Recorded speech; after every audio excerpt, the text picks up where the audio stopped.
इस वक्त हमारे साथ बातचीत करने के लिए मौजूद हैं उत्तराखंड के मुख्यमंत्री पुष्कर सिंह धामी जी। सर, बहुत स्वागत है आपका इंडिया टीवी पे। सबसे पहले मैं शुरुआत करूं बातचीत की उस लिहाज से कि संघ प्रमुख Mohan Bhagwat uniform civil code को लेकर उत्तराखंड में आपने जो मॉडल अपनाया उसकी बहुत तारीफ कर रहे हैं।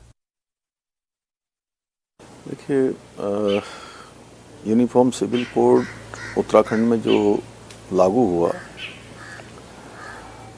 सच में वो भारत के संविधान में जो उसके अनुच्छेद 44 में इसका प्रावधान किया गया था और देश आज़ादी के बाद से हमारी विचारधारा का, हमारी पार्टी का एक संकल्प था, प्रमुख संकल्पों में से एक संकल्प था। और 2022 विधानसभा के आम चुनाव में हमने माननीय प्रधानमंत्री श्री नरेंद्र मोदी जी के नेतृत्व में उत्तराखंड की जनता को ये वचन दिया था कि नई सरकार के बनते ही हम यूनिफॉर्म सिविल कोड लागू करेंगे, समान नागरिक संहिता का कानून लागू करेंगे। और 27 जनवरी 2025 को उत्तराखंड राज्य देश का ऐसा पहला राज्य बन गया जहां रहने वाले सभी लोगों के लिए एक समान कानून लागू हो गया। क्योंकि एक ऐसा विषय था जिसको लेकर तमाम प्रकार की भ्रांतियां थी, लोगों के मन में संदेह था कि लागू होगा तो अनावश्यक विवाद होगा, किसी को टारगेट किया जाएगा, एक वर्ग विशेष को टारगेट करने जैसी बातें थी। लेकिन वो सभी भ्रांतियां दूर हुई और आज महिला सशक्तिकरण की दिशा में भी एक बहुत बड़ा उदाहरण समान नागरिक संहिता का कानून है। और उत्तराखंड राज्य ने इसकी शुरुआत की है हमारे प्रधानमंत्री जी की प्रेरणा से। देवभूमि उत्तराखंड से ये गंगा समान नागरिक संहिता की निकली है और अब दूसरे राज्य भी इस दिशा में काम कर रहे हैं। क्योंकि ये बीजेपी, जैसा कि आपने बताया कि बीजेपी विचारधारा का एक इम्पॉर्टेंट फाउंडेशन ये था कि ये मुद्दा भी होना चाहिए, जो कोर इशू जिसे कहते हैं। संघ प्रमुख मोहन भागवत न सिर्फ उत्तराखंड में बल्कि दूसरे राज्यों में अगर जाके इस बात को कह रहे हैं कि उत्तराखंड ने जो मॉडल अपनाया वो प्रक्रिया बड़ी अच्छी थी, वो तरीका बड़ा अच्छा था, तो ये होना चाहिए। आपको लगता है इसका मकसद ये है कि हाँ, बाकी राज्य भी इस मॉडल को अब अपना के इस दिशा में काम करें? देखिए, चूँकि पूज्य सरसंघ चालक जी ने जिस प्रकार से उत्तराखंड के समान नागरिक संहिता के बारे में बताया है, सभी के सामने उन्होंने बात रखी है, तो उनका व्यापक एक दृष्टिकोण है और लंबा उनका सामाजिक क्षेत्र में काम करने का अनुभव है। और मैं समझता हूँ कि चूँकि गुजरात राज्य ने भी अभी जो है कमेटी का गठन कर दिया है, वहाँ भी तेज़ी से काम हो रहा है, अन्य राज्य भी इस दिशा में आगे बढ़ेंगे। तो मुझे लगता है आने वाले समय में पूरे देश के अंदर सभी राज्य इस कानून से लाभान्वित होंगे। जब कंसल्टेशन किया जा रहा था तब मुस्लिम समाज के अंदर से इसको लेकर जो भी रिजर्वेशन या जो चिंताएं रही हों, और जब आपके यहाँ कानून बन गया तो अब उन दोनों की स्थिति में कोई बदलाव, कोई फ़र्क नज़र आता है? आपको लगता है कि उस कम्युनिटी ने बहुत इजीली इसको एक्सेप्ट किया उत्तराखंड में? खासकर हमारी मुस्लिम महिलाएं, मुस्लिम बहनें बड़ी संख्या में आके हमारे प्रधानमंत्री जी का, नरेंद्र मोदी जी का बहुत धन्यवाद करती है कि उनके नेतृत्व में उत्तराखंड ऐसा पहला राज्य बना। उनके साथ साथ हमारी सरकार को भी धन्यवाद देती है कि महिला सशक्तिकरण की दिशा में जो उनको बहुत सारी कुरीतियों से गुजरना पड़ता था, बहुविवाह है, हलाला है, इद्दत है, इन सब से छुटकारा मिलेगा। और इस पर हम सख्ती से काम भी कर रहे हैं। बड़ी संख्या में लोगों के लिए सुरक्षा का भी एक कानून ये बना है और लोगों के, बच्चों के भविष्य के लिए भी एक अच्छा कानून हो गया जिसमें सबकी सुरक्षा भी है, सबका भविष्य भी है और हर वर्ग का इसमें पूरी तरह से ख्याल रखा गया है। लेकिन उत्तर प्रदेश में अलग तरह का विवाद वहाँ नज़र आ रहा है। शंकराचार्य को लेकर जितना विवाद हुआ, उत्तर प्रदेश की सरकार वर्सेज शंकराचार्य, बीजेपी में भी अलग अलग धाराएं दिखने लगी। डिप्टी सीएम ब्रजेश पाठक कुछ और कहते हैं, शासन कुछ और कर रहा होता है। इस पूरे विवाद को कैसे देखते हैं आप? देखिए, ये धार्मिक चीज़ें और जब माघ मेले से प्रारंभ हुआ था और मैं समझता हूँ कि धर्म को विवाद में नहीं डालना चाहिए और इससे बचना चाहिए सभी को। क्योंकि शंकराचार्य व्यवस्था का एक मूल आपके यहाँ भी है उत्तराखंड में, बद्रीनाथ जी। उस कंडीशन में शंकराचार्य को लेकर आप लोग कैसे सोचते हैं कि क्या होना चाहिए और क्या नहीं करना चाहिए? नहीं, मैं यही मानता हूँ कि चूँकि ये एक ऐसा श्रेष्ठ पद है और इन पदों पर इस प्रकार के जो हमारे उत्सव होते हैं, इस प्रकार के जो तमाम प्रकार के जो आयोजन होते हैं, इन आयोजनों को अगर इससे विवाद से दूर रखा जाता है तो उसकी प्रसिद्धि और फैलती है और इन पदों का भी महत्व बढ़ता है। सर, आपने अपनी सरकार में एक बहुत जोर शोर से चलाया लैंड जिहाद के मसले को लेके, और ज़मीन अतिक्रमण हुआ था उसको कैसे हटाया जाए ज़्यादा से ज़्यादा, उसके बारे में अभी अगर लेटेस्ट रिपोर्ट है क्या है, कितना सक्सेसफुल रहा वो?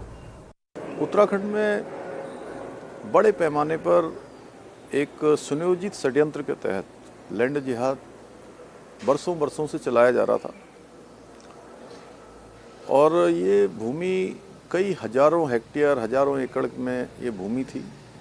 हमने लगभग अभी तक 12,000 एकड़ ज़मीन इस लैंड जिहाद से मुक्त कराई है और ये अभियान हमारा निरंतर चल रहा है। सरकारी ज़मीनों पर बहुत सारे स्थानों पर लोगों ने स्वयं भी ऐसे अतिक्रमण जिन्होंने किए थे उन्होंने हटाए हैं और पूरी प्रक्रिया के तहत उसको हटाने का अभियान चल रहा है, शांतिपूर्ण तरीके से चल रहा है।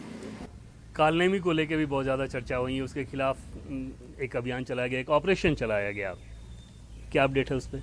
देखिए, पूरे देश भर के सनातनी और दुनिया भर के सनातनी वो कभी न कभी देवभूमि उत्तराखंड जरूर आते हैं, क्योंकि इतने देव स्थान हैं, गंगा मैया है, यमुना मैया है, हमारे चारों धाम हैं, बद्रीनाथ जी, केदारनाथ जी, यमुनोत्री, गंगोत्री, हेमकुंड साहब, आदि कैलाश, जागेश्वर धाम, पूर्णागिरी मैया, गोलजू बाबा का स्थान, अनेक स्थान, धारी देवी का स्थान,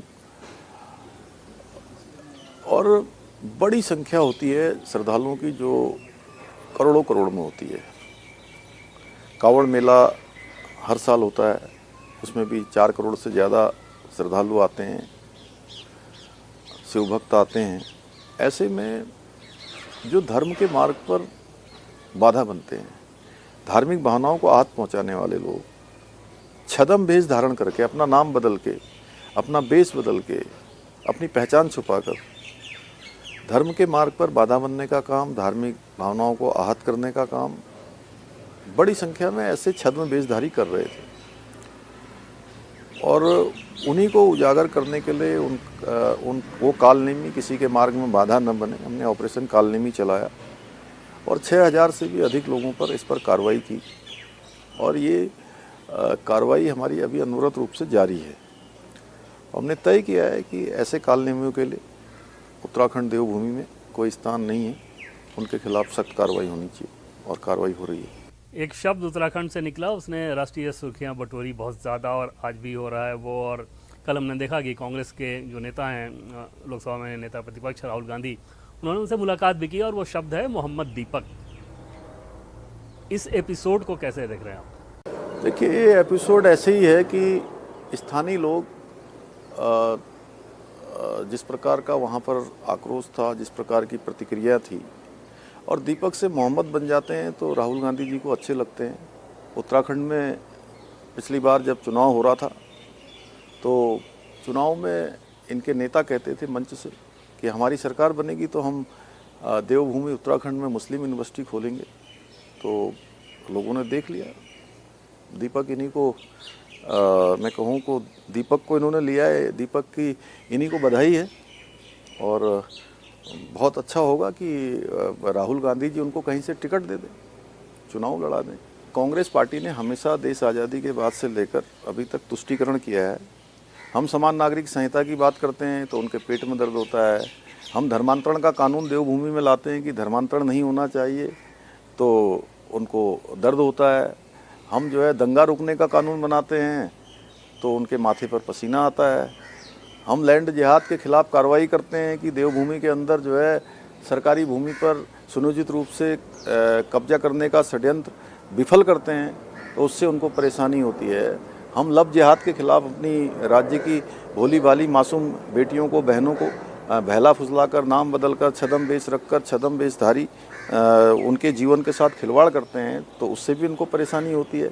हम कहते हैं कि देवभूमि पूरे दुनिया के लिए एक ऐसा स्वच्छ स्थान है जहाँ पर हर चीज़ स्वच्छ होनी चाहिए। वहाँ पर थूक जिहाद जैसा मानसिकता, उसके खिलाफ हम कार्रवाई करते हैं तो उनको परेशानी होती है। हम सभी बच्चों के लिए शिक्षा में, अल्पसंख्यक शिक्षा में सुधार का कानून लाते हैं जिसमें अब अल्पसंख्यक समुदाय में मुस्लिम बच्चों के साथ साथ जो है सिख, ईसाई, बौद्ध, पारसी, सभी धर्म, जैन, सभी धर्म के बच्चों को ये सुविधा मिलेगी, उनको अच्छी शिक्षा मिलेगी।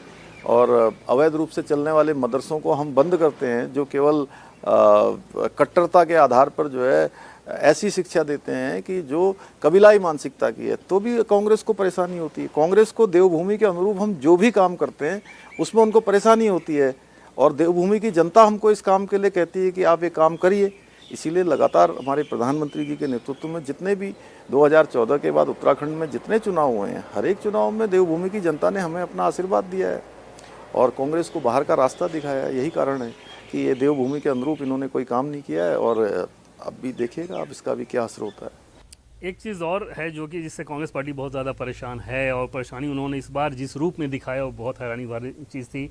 एआई समिट में जिस प्रकार से नग्न प्रदर्शन किया गया, हैरान करती है इस प्रकार की राजनीति। देखिए, ये बहुत घिनौनी मानसिकता है और इससे ओछापन, इससे निम्न स्तर का प्रदर्शन कुछ हो नहीं सकता है।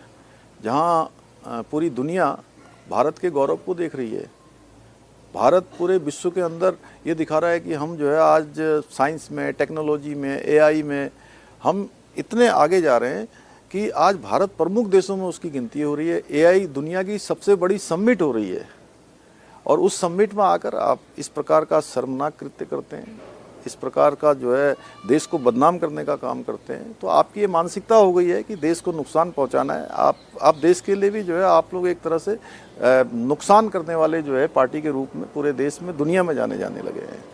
आप इतने नीचे उतर गए हैं कि आप प्रधानमंत्री जी से व्यक्तिगत रूप से दुश्मनी रखते हो, जबकि प्रधानमंत्री जी के नेतृत्व में आज भारत इतना आगे बढ़ रहा है। इतना शानदार काम उन्होंने किया है कि हर वर्ग, आज कौन सा वर्ग है, चाहे शहर हो, चाहे गांव हो, देहात हो, गरीब हो, हर वर्ग की उन्होंने चिंता, किसान हो, मजदूर हो, समाज के अंतिम छोर में रहने वाला व्यक्ति हो, हर एक व्यक्ति को आगे बढ़ाने के लिए उन्होंने अपनी नीतियों में, अपने कार्यक्रमों में शामिल किया है। हर व्यक्ति के उत्थान का काम किया है। तो खुश नहीं है। देखिए, राहुल गांधी चूँकि अब वो उनके अंदर गंभीरता नहीं है, अगर गंभीरता होती तो हमेशा आलोचना करते हैं, हमेशा विरोध करते हैं, कभी एक आध काम में तारीफ भी कर देते, कभी तो कहते कि मोदी जी अच्छा काम कर रहे हैं, तो जनता उनको अगर वो ऐसा कहते तो थोड़ा गंभीरता से लेती है। पार्लियामेंट में भी आपने देखा होगा कि पिछला सेशन कैसा रहा था, उसमें कांग्रेस पार्टी का जो रवैया था। देखिए, इनका रवैया बिल्कुल भी बातचीत करने का नहीं है। देश की सबसे बड़ी जो बड़ा सदन है, जहाँ पर पूरे देश के लोग जहाँ पर टकटकी लगा के देखते हैं कि वहाँ एक सार्थक बहस होनी चाहिए, सार्थक चर्चा होनी चाहिए, वो किस प्रकार से प्रधानमंत्री जी बोलते हैं, किस प्रकार से वो ऐसा करते हैं कि जैसे छोटे छोटे बच्चों का कोई खेल हो रहा हो। वो छोटे बच्चे भी समझदार होते हैं, और जहाँ पूरी दुनिया प्रधानमंत्री जी को सुन रही है, पूरा देश उन पर गौरव कर रहा है, ये उन पर टिप्पणी कर रहे हैं, तो लोगों को समझ में आता है कि ये क्या कर रहे हैं और ये इनकी पार्टी किस दिशा में जा रही है। तो राहुल गांधी की समझदारी को आप छोटे बच्चों की समझदारी से तुलना कर रहे हैं, और उसमें छोटे बच्चे ज़्यादा समझदार नजर आ रहे हैं। बिल्कुल, वो छोटे बच्चे भी उनसे ज़्यादा समझदार होते हैं, वो भी समझते हैं कि सही क्या है, गलत क्या है। मैं समझता हूँ कि राहुल गांधी सही और गलत का भी जो भेद है वो भी उनके उसमें नहीं है। आखिर में एक सवाल, क्योंकि अब एक साल तकरीबन रह जाएगा उत्तराखंड के चुनाव में, अगले साल चुनाव होने, वहाँ पे कैसे देख रहे हैं बीजेपी की संभावनाओं को और बीजेपी की तैयारियों को? आगे भी हमारा यही रहेगा कि प्रधानमंत्री जी का भी बहुत जुड़ाव हमारे राज्य से है, उनके दिल में उत्तराखंड बसता है और उत्तराखंड वासियों के दिल में मोदी जी बसते हैं। तो उन्होंने बहुत सारी योजनाएं दी हैं, बहुत सारे काम किए हैं, चाहे 4 धाम ऑल वेदर रोडें हों, चाहे हमारे हवाई अड्डों का विस्तार हो, रेल सेवाएं हों, स्वास्थ्य सेवाएं हों, एम्स के खुलने हों, तमाम प्रकार की योजनाएं जो रुकी हुई थी, चाहे वो हमारा जमरानी बांध हो या देहरादून में बनने वाला सौंग डैम हो, लखवाड़ डैम हो, उन सभी पर हमको स्वीकृति मिली है। भारत सरकार से शासकीय मदों में बहुत सारा धन आवंटन हमको हुआ है, जिसके कारण से आज उत्तराखंड तेज़ी से आगे बढ़ा है। SDG इंडेक्स में पूरे देश में हमारा 2023-24 में पहला स्थान आया है। निर्यात तैयारी सूचकांक में भी हमको पहला स्थान मिला है। मत्स्य पालन के क्षेत्र में, खनन के क्षेत्र में भी हमको भारत सरकार ने प्रोत्साहन राशि दी है। CDC के राज्यों में हमारा दूसरा स्थान आया है। प्रति व्यक्ति आय जो है हमारी बढ़ी है, हमारा बजट बढ़ा है। तमाम गुटबाजी भी बढ़ी है बीजेपी में, वो एक चिंता की बात हो सकती है। अगले साल चुनाव होना है, अगर बीजेपी में गुटबाजी इतनी ज़्यादा है तो देखिए बड़ी पार्टी है हमारी, बड़ा परिवार है, लेकिन अंततः हमने सारे चुनाव, हमने अभी तक जितने भी चुनाव हुए हैं, सारे चुनाव में हमको विजयश्री मिली है। जनता ने हमको अपना आशीर्वाद दिया है और आगे भी जनता हमको आशीर्वाद देगी कि हम जनता की अपेक्षाओं के अनुरूप काम कर रहे हैं, पूरे समर्पित भाव से कर रहे हैं। सर, इंडिया टीवी से बातचीत करने के लिए आपका बहुत बहुत धन्यवाद। जी धन्यवाद। तो ये थे हमारे साथ उत्तराखंड के मुख्यमंत्री पुष्कर सिंह धामी।